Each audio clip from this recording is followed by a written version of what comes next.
बेटा देखो ये सूत्र F बराबर है m की आपको व्युत्पत्ति करनी है, तो आप बोलना इसको निकालने के लिए न्यूटन का दूसरा नियम लगता है बेटा गति का। बोलो माना एक वस्तु का, कोई ऑब्जेक्ट है बेटा, एक द्रव्यमान कोई ऑब्जेक्ट है बेटा, एक वस्तु का प्रारंभिक वेग मान लो। कौन सा बेटा? प्रारंभिक वेग। बेटा प्रारंभिक वेग को इनिशियल वेलोसिटी बोलते हैं, वेग यू है ना इंग्लिश में। और टी समय बाद बोलो, अब बल लगाने पर है ना, F बल लगाने पर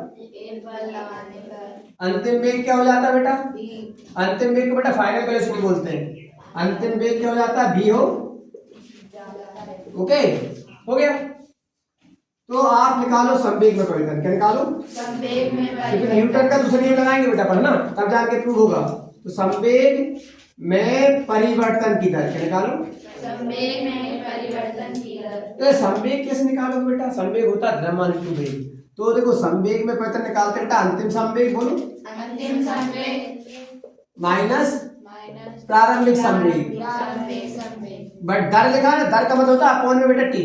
इंग्लिश में बोलेंगे rate of change of momentum. इसमें क्या बोलेंगे? Rate of change of. बेटा संवेग को पी से शो करते हैं, किससे? तो बाद वाले को 2 मान लो, पहले वाले को 1 मान लो। तो आपको एक और चीज बता दो बेटा, आप यहाँ लिखना संवेग होता है द्रव्यमान इंटू वेग। क्या होता है? संवेग होता है मास इंटू वेलोसिटी, है ना बेटा?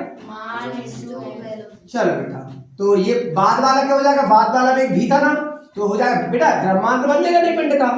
पहले यू था और बाद में क्या हो गया? उसके बाद भी हो गया, है ना। ये पहले और बाद में क्या हो गया? भी तो अंतिम वाले भी लगा देना और प्रारंभिक वाले में क्या लगा देना? और बेटा एम क्या ले लेना? यहाँ भी बचेगा और यहाँ अपॉन में क्या बचा बेटा? टी। ये संवेग में चल रहा है बेटा। एक और चीज बता दो बेटा आपको मैं, आपने गति का पहला समीकरण पढ़ा है? गति का प्रथम समीकरण। बेटा नियम अलग होते हैं, समीकरण अलग होते हैं। तो फर्स्ट ला क्या है बेटा? फर्स्ट इक्वेशन क्या है मोशन की? वो है v बराबर u प्लस at। कौन है?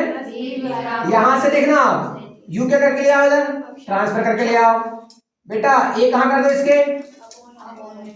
t कर दो, तो t है ना अपॉन में, तो t कर दो अपॉन में, और a कहां रहने दो? वहीं। तो बेटा आप बताओ इसका मान क्या हो गया बेटा? तो इसका मान क्या हो गया? a। ये हो गया संवेग में परिवर्तन की दर आ गई। बेटा आप इसको चाहो तो ले सकते हो शॉर्ट में, ये संवेग को p बोलते हैं और परिवर्तन को डेल्टा और दर को बोलते हैं t। तो ये हो गई संवेग परिवर्तन। एक न्यूटन का नियम है, बोलो न्यूटन के गति के द्वितीय नियम से, किससे? Second law. क्या होता है दूसरा नियम? वो होता है जो बल होता है, बोलो वो संवेग में परिवर्तन के दर के समानुपाती होता है। ये है दूसरा नियम। तो भैया बल को लिख दिया है और ये संवेग में परिवर्तन दर आ गई। ये आ गई आपकी, क्या ये भी आ गई? आ गई बेटा?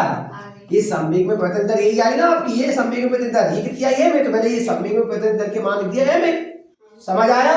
इसको तुम्हें कुछ करना हो तो कांस्टेंट लगा सकते हो, के, है ना बेटा? ये तुम्हारा आ गया। अब बेटा एम और ए का मान ऐसा सिलेक्ट कर लेते हैं अपन कि के का मान 1 आ जाए।